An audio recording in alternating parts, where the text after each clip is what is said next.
결혼 언제까지 미뤄도 될까? 참고로 저는 결혼 전문가는 아니에요. 우리 부투스쿨 멤버분들이 한 번뿐인 인생을 전략적으로 현명하게 사셨으면 하는 마음에서 오늘 한번 같이 얘기를 나눠보도록 하겠습니다. 자, 결혼 언제까지 미뤄도 될까요?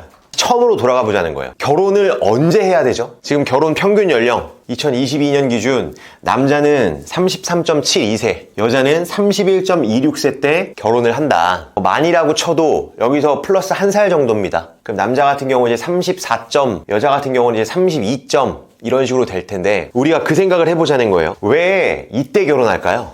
20살에 결혼하면 안 되나요? 반대로 50세 때 결혼하면 안 돼요? 한번 생각을 해볼 필요 있죠. 왜 20살 때 결혼 안 하지? 왜 성인 되자마자 결혼 안 하지? 인생이 100세 시대라고 하는데 한 반쯤 살고 50세쯤 가서 결혼하면 안 되나?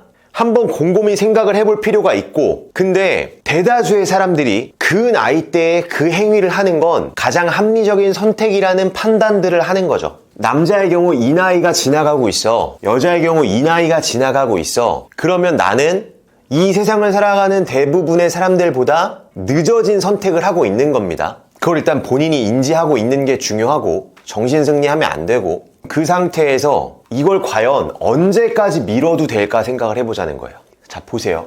33.72세래요, 남자가. 그러면 35까지 미뤄도 될까요? 36은 어때요? 7, 8, 9, 40대 때는 어때요? 마찬가지로 여자 입장에서 32, 3, 4, 40, 50 어때요? 자, 여기서 우리가 관점을 조금 달리할 필요가 있는데, 결혼이라는 행위가 어떻게 성사가 되느냐, 내가 하고 싶다고 하는 게 아닙니다. 물론 내가 하고 싶을 때 하는 거지만 상대방이 허락을 해줘야 되는 거예요. 결혼을 내가 예비 배우자를 뭐 강제로 하나요? 내가 결혼하자 했는데 상대방이 안 할 수 있잖아요. 반대로 나는 할 생각이 없는데 상대방이 하자고 할 수가 있고. 그러니까 여기서 뭔가 설득 또는 이제 뭐 남녀 간의 어떤 유호, 이런 과정이 필요한 건데, 그러니까 상대방의 입장을 우리가 알아야 된다.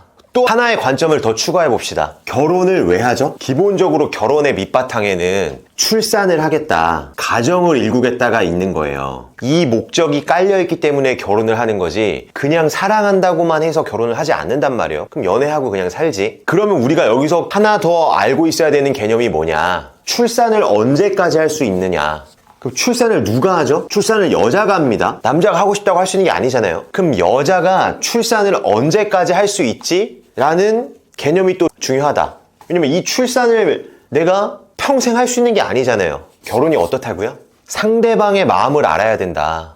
설득을 하려면, 설득이 되려면. 남자가 결혼을 하는 이유는 출산과 가정을 일구기 위해서예요. 그럼 여자 입장에서는 이 나이가 넘어가면 출산이 힘들기 때문에 남자 입장에서는 배우자로서의 매력도가 급격히 떨어진다. 언제까지 미뤄야 될까요? 하면 기준선이 이 나이인 겁니다. 여자 입장에서는 만 35세가 넘어간다면 예비 배우자, 남자가 나에게 느끼는 결혼 상대방으로서의 가치는 급격히 떨어지는 겁니다. 내가 지금 이 나이가 넘어가, 나 지금 이미 40이 넘었어, 그럼 나는 결혼이 안 되니? 그건 아니죠. 그럼 그거는 어떤 거예요? 우리가 생각하는 이런 출산과 가정, 전통적 의미에서의 결혼이 아니라 그냥 나이 들어서 마음에 맞는 어떤 소울메이트를 만나서 둘이 그냥 애를 갖지 않고 앞으로 살아가겠다, 딩크족으로. 그런 류의 결혼을 하는 거죠. 뭐 입양을 하든 둘만 살든. 근데 여하튼 확률적으로 그런 삶을 추구하는 남자는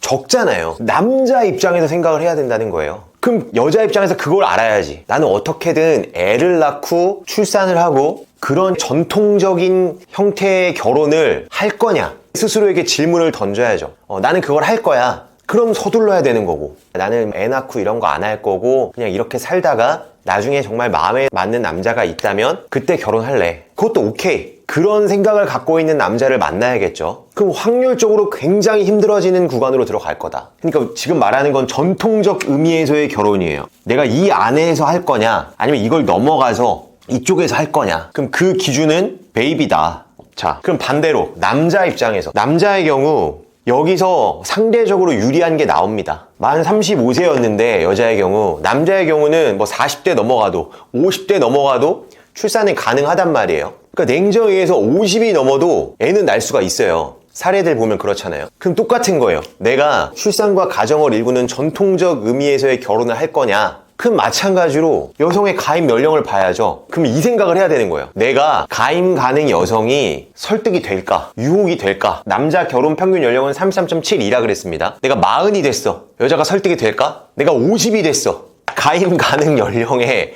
여자에게 설득이 될까? 여성의 입장에서 나라는 상품이 언제까지 매력적인 배우자로서 설득이 될까? 내가 30대 후반이 됐어. 근데 내가 여자에게 설득이 될 것 같으면 설령 40대가 돼도 아니 50이 됐어도 내가 설득이 될 것 같으면 미뤄도 된다는 거죠. 극단적인 예를 들어서 우리 누구 있을까요? 유명한 사람 중에 요새 서울의 봄 배우 정우성 씨 한 50 정도 되지 않았나요?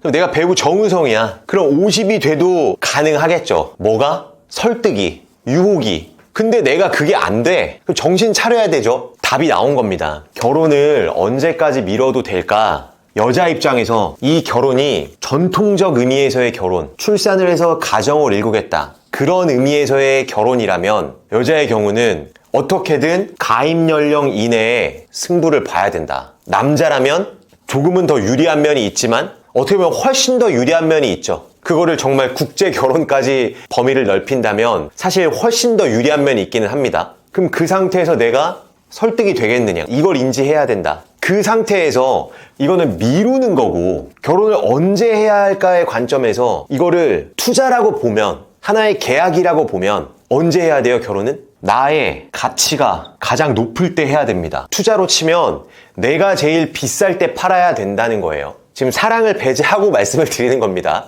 우리는 재테크를 얘기하는 채널이니까. 그럼 나의 가치가 언제 가장 높을까? 그건 나만이 알고 있겠죠. 근데 이 포인트가 있다는 거예요. 정해진 평균 연령대가 있다. 남들이 다 하는 결혼의 시기가 있다. 근데 내가 그 시기가 지나고 있어. 결혼 정년기라는 게 엄연히 존재하는데 그 시기가 지나고 있어. 그러면 그때 어떻게 해야 돼요? 1번, 나의 외모가 급격히 좋아지지 않는 한. 2번, 내가 큰 시험을 준비하고 있어. 오디션 같은 걸 준비하고 있어. 내가 고시생인데 이거를 내가 몇 년 안에 승부를 볼 거야. 내가 지금은 백수인데 내가 그냥 일반 직장인인데 갑자기 전문직이 됐어? 고위 공무원이 됐어? 달라지죠? 나의 가치가. 3번, 내가 사업에 도전하고 있어. 아니면 투자를 하고 있어. 단순히 무슨 분산 투자, 인플레 방어하려고 하는 투자가 아니라 내가 정말 인생의 승부를 보는 투자를 할 거다. 그런 게 아닌 이상, 이런 것들을 하고 있지 않은 이상 그냥 관성대로 계속 살고 있다면, 월급 받고 퇴근하고 이렇게 살고 있다면 내 가치는 떨어지는 거예요. 이 나이가 지나고 있다면. 아, 뭐 언니는 예뻐서 괜찮아요. 형은 어려 보여서 괜찮아요. 그런 말에 속지 마시라.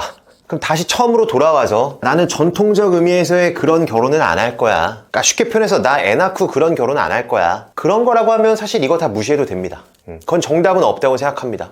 근데 내 본인의 솔직한 마음은 알고 있을 거예요.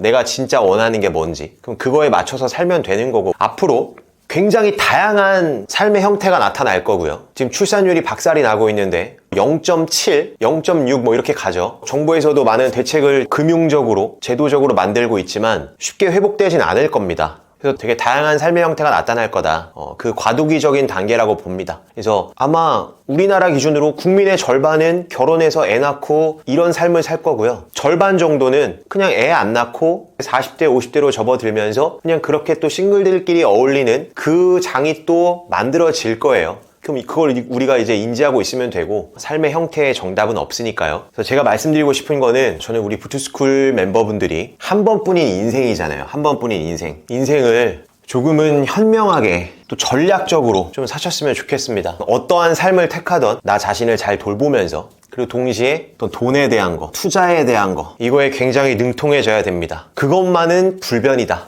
결혼을 할지 말지는 본인의 선택이지만 직업이 계속해서 바뀌는 삶을 살게 될 것이고 애를 낳든 안 낳든 전통적 의미에서의 결혼을 하든 안 하든 삶의 형태는 앞으로 다양해질 것이다. 그리고 대한민국이 단일 민족이라고 하지만 국가 간의 민족 간의 교류도 굉장히 뒤섞이는 삶을 우리가 앞으로 살아가게 될 것이다. 그럼 결국 필요한 건 내 주관이죠. 내 주관. 그동안은 우리나라 사람들이 워낙 이 좁은 땅덩어리에 다 모여 살다 보니까 나 하는 걸 제도하고 다 이렇게 쫓아가는 삶을 살았지만 앞으로 굉장히 다양한 게 펼쳐질 겁니다. 그런 세상 속에서 인생의 정답은 없는 거고 근데 내 인생의 정답은 있는 거죠. 그래서 내가 진짜 뭘 원하는지 계속해서 본인과 조금 대화를 하는 시간을 수시로 자주 가지시면서 현명하게 전략적으로 인생을 살아가셨으면 좋겠습니다. 파이팅!